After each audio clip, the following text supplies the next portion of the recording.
Sa pag-iipon ng pera, kailangan ang disiplina. Disiplinang huwag galawin ang naipong pera, disiplina na magsakripisyo, at disiplina na i-motivate ang sarili. Alam ko hindi madali mag-ipon. Alam ko na nakakatempt magwaldas. Pero alam ko din na masarap sa pakiramdam na may dudukutin kang pera kapag nagigipit. Lahat naman ng bagay ay mahirap gawin. Mahirap mag-ipon, pero mahirap din walang ipon. Mahirap magnegosyo, pero mahirap din magtrabaho.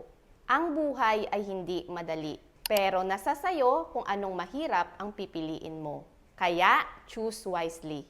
Okay nang mag-sacrifice ngayon at enjoy later. Kaysa naman, enjoy now, pulubi later. Pero bago muna ang lahat, kung hindi ka pa nakasubscribe, pakipindot naman ng subscribe button para palagi kang updated sa aking channel. At kung nakasubscribe ka na, congratulations dahil on the way ka na sa financially free.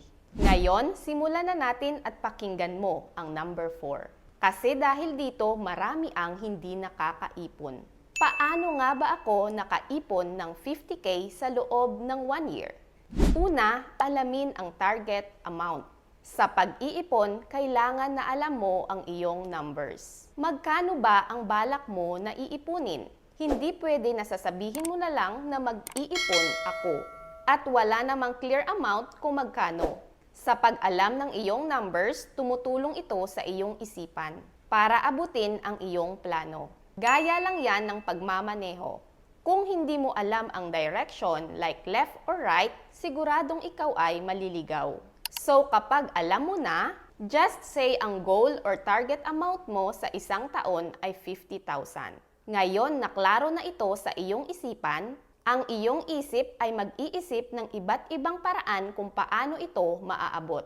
Dahil sa pag-alam ng amount, nagiging madali na sa'yo na abutin at gagawin. Ganyan ka-importante na kung may goal ka man or pangarap, unahin mo munang alamin kung ano ito, magkano at hanggang kailan mo ito gagawin. Nang sa ganon, ang landas na iyong tatahakin ay malinaw. Pangalawa, magtakda ng halaga bawat araw or buwan. Ngayon na alam mo na kung magkano ang iyong iipunin sa isang taon, ang susunod mo na gawin ay paliitin ito. Sa pamamagitan ng paghuhulog araw-araw, lingguhan or buwan. Depende sa iyo sa kakayahan ng iyong bulsa. Kailangan na committed dito at masusunod kung anuman ang napili mong swak sa iyong sitwasyon. Kapag araw-araw na ipon, 137 pesos ang kailangan mo sa loob ng 365 days.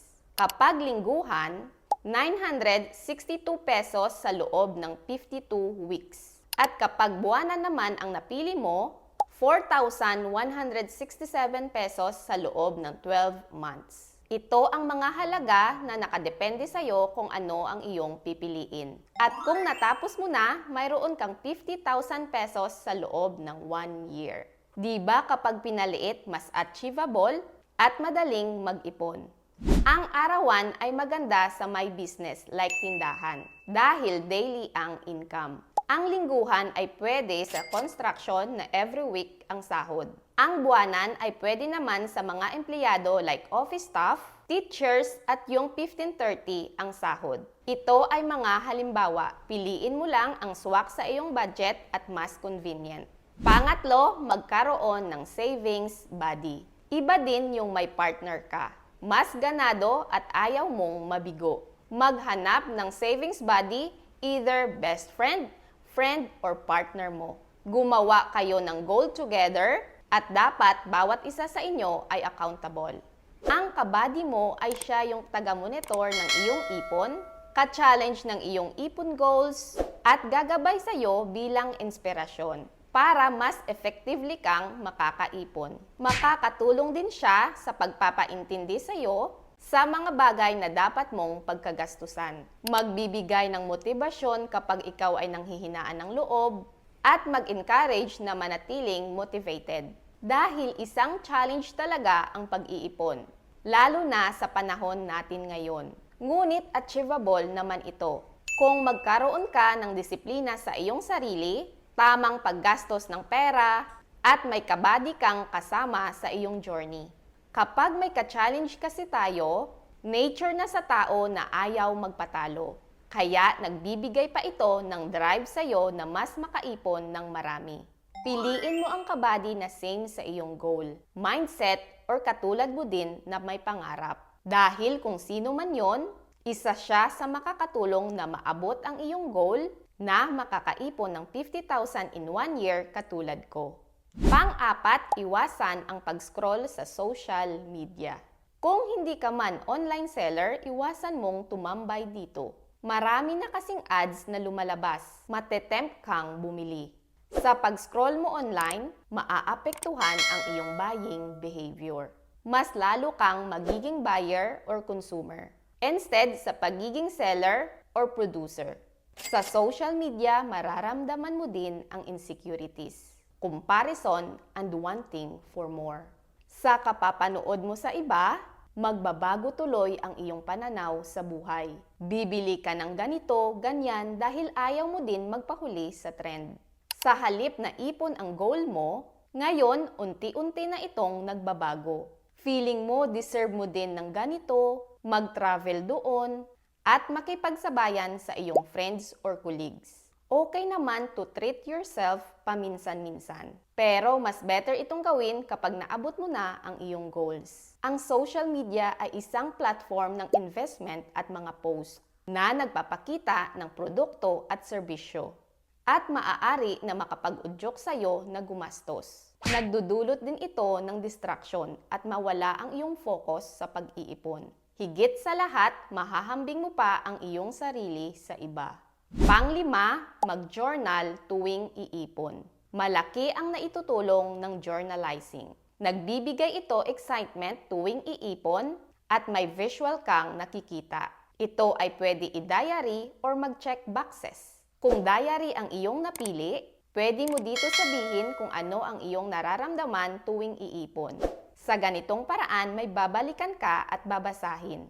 At matutulungan mo pa ang iyong sarili kapag ayaw mo nang mag-ipon. Dahil nga may babasahin ka at babalikan. Pagdating sa check boxes, pumili ka muna kung anong kategory ang kaya mo.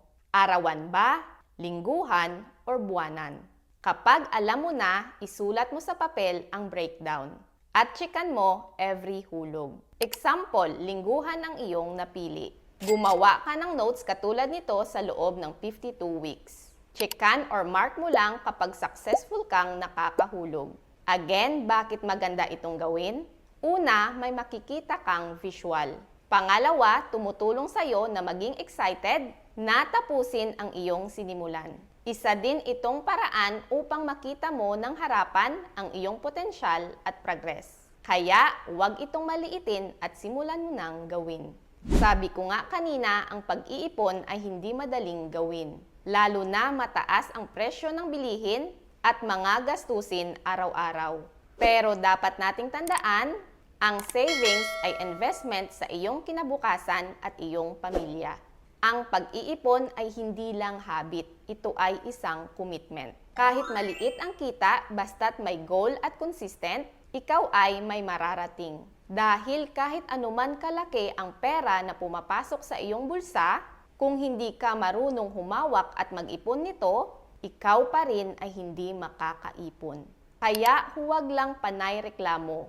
Tingnan mo din ang iyong sarili kung committed ka ba. Dahil tandaan, clarity leads to right direction. And right direction leads to success. So kung may natutunan ka sa ating video, pahingi naman ng like, share, and subscribe. Also, hit the notification bell para palagi kang updated sa aking channel. Again, this is Beverly Jones. Always remember to believe in yourself. Maraming salamat po.